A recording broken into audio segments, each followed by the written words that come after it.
औज़ुबिल्लाहिमिनश्शैतानिर्रजीम बिस्मिल्लाहिर्रहमानिर्रहीम। Dear students, आज जिस टॉपिक को हम डिस्कस करने जा रहे हैं ये बायोएनर्जेटिक्स के चैप्टर का लास्ट टॉपिक है, जिसको फोटो रिस्पायरेशन कहते हैं। फोटो रिस्पायरेशन और नॉर्मल जो रिस्पायरेशन का प्रोसेस है उसमें फ़र्क क्या है। रिस्पायरेशन ये वो प्रोसेस है, जिस तरह आप जानते हैं कि इसमें ऑक्सीजन जो है सेल यूज़ करती है, oxygen is used and carbon dioxide is released. आम रिस्पायरेशन का प्रोसेस हर टाइम होती है हर लिविंग सेल के अंदर, लेकिन फोटो रिस्पायरेशन का प्रोसेस जो है ये प्लांट में होती है और ये इस प्रोसेस की स्पेशलिटी ये है कि ये लाइट की मौजूदगी में होती है।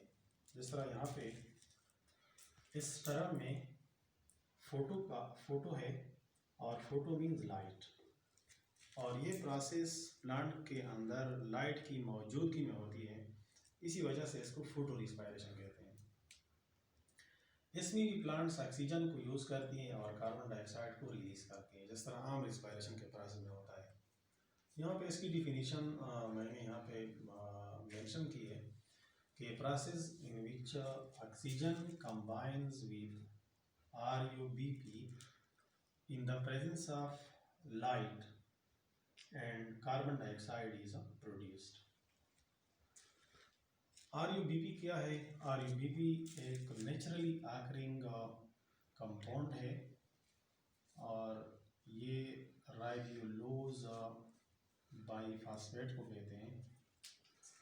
ये क्लोरोप्लास्ट के अंदर मौजूद होता है। इसके साथ ऑक्सीजन रिएक्शन करता है और लास्ट में हमारे साथ जो प्रोडक्ट बनती है वो कार्बन डाइऑक्साइड है।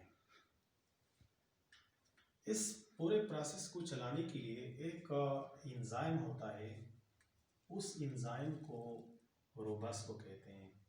रोबेस्को इसका नाम है। यहाँ पे मैंने लिखा हुआ है कि this enzyme is present in the chloroplast, और ये नेचर में सबसे ज़्यादा एबंडेंट एंजाइम है।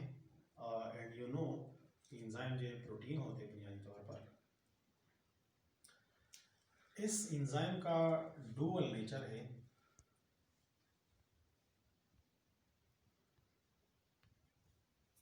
ये एंजाइम कंडीशन के ऊपर डिपेंड करता है। ये कार्बोऑक्सिलेज के तौर पर भी काम करता है और ऑक्सीजनेज के तौर पर भी काम करता है। जब नॉर्मल हालात में जब फोटोसिंथेसिस का अमल होता है प्लांट के अंदर, जब कार्बन डाइऑक्साइड की कंसंट्रेशन ऑप्टिमम होती है, मैक्सिमम होती है, तो उस हालात में रोबेस्को कार्बोऑक्सिलेज एंजाइम के तौर पर काम करता है। और आपको मालूम है, इससे पहले हमने पढ़ा था कि रोबेस्को जो है ये डार्क रिएक्शन में केल्विन साइकिल में यूज़ होती है और वहाँ पे कार्बन डाइऑक्साइड की फिक्सेशन होती है। कार्बन डाइऑक्साइड रिएक्शन करता है राइबोलोज बाईफास्फेट के साथ। उन कंडीशंस में ये एंजाइम कार्बोऑक्सिलेज के तौर पर काम करता है। लेकिन कभी कभार जब प्लांट के अंदर फोटो रिस्पायरेशन का अमल होता है तो रोबेस्को, यही एंजाइम रोबेस्को ऑक्सीजनेज के तौर पर काम करता है। कब ये ऑक्सीजनेज के तौर पर काम करता है? जब ऑक्सीजन की कंसंट्रेशन ज़्यादा होती है। ऑक्सीजन की कंसंट्रेशन कब बढ़ती है प्लांट के अंदर? उसके लिए कंडीशन मैंने यहाँ पे लिखे हुए हैं, condition suitable for photo respiration. अगर हार्ड ड्राई वेदर है, लाइट जो है ज़्यादा टाइम के लिए ठहरता है, ज़्यादा टाइम के लिए, जिस तरह समर सीजन में होता है, गर्मी के मौसम में, तो चूँकि प्लांट से ट्रांसपायरेशन का अमल ज़्यादा होता है तो प्लांट अपने आप को अडाप्ट करने के लिए क्या करता है, स्टोमेटा को क्लोज रखता है ताकि ट्रांसपायरेशन का अमल कम से कम हो और प्लांट पानी को अपने अंदर कंजर्व रखे। तो उन हालात में चूँकि फोटोसिंथेसिस का अमल तो कंटिन्यू होता है प्लांट के अंदर, वो कार्बन डाइऑक्साइड को यूज़ करता है, जो अवेलेबल कार्बन डाइऑक्साइड है प्लांट के अंदर, और फोटोसिंथेसिस के नतीजे में ऑक्सीजन कंटिन्यूसली प्रोड्यूस होती है।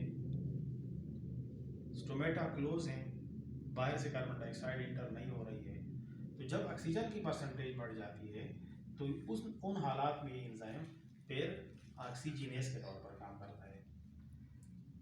फोटो रिस्पायरेशन जो है ये 3 स्टेप में होता है। फर्स्ट स्टेप जो है वो क्लोरोप्लास्ट में होता है। उसमें यह होता है कि राइबोलोज बाइफॉस्फेट के साथ ऑक्सीजन रिएक्शन करता है और हमारे साथ जो प्रोडक्ट बनता है वो ग्लाइकोलेट है। फिर यही ग्लाइकोलेट पराक्सीसोम में इंटर होता है और पराक्सीसोम के अंदर ग्लाइकोलेट जो है वो ग्लाइसिन में चेंज हो जाता है।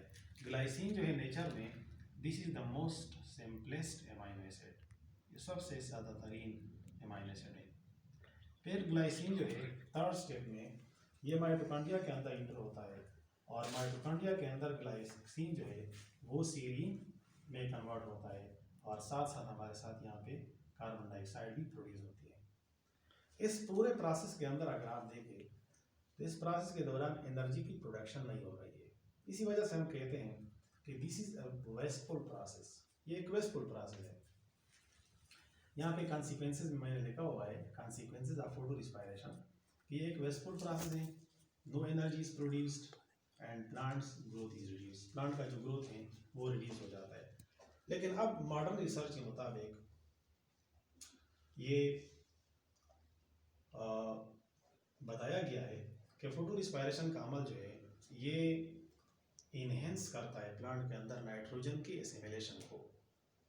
What is nitrogen assimilation? Assimilation of nitrogen means absorption of nitrogen, and this nitrogen is further used in the formation of a protein molecule. Dear students, मेरे लेटेस्ट वीडियो के लिए मेरे चैनल को subscribe करें और बेल आइकन को press करें। Thank you.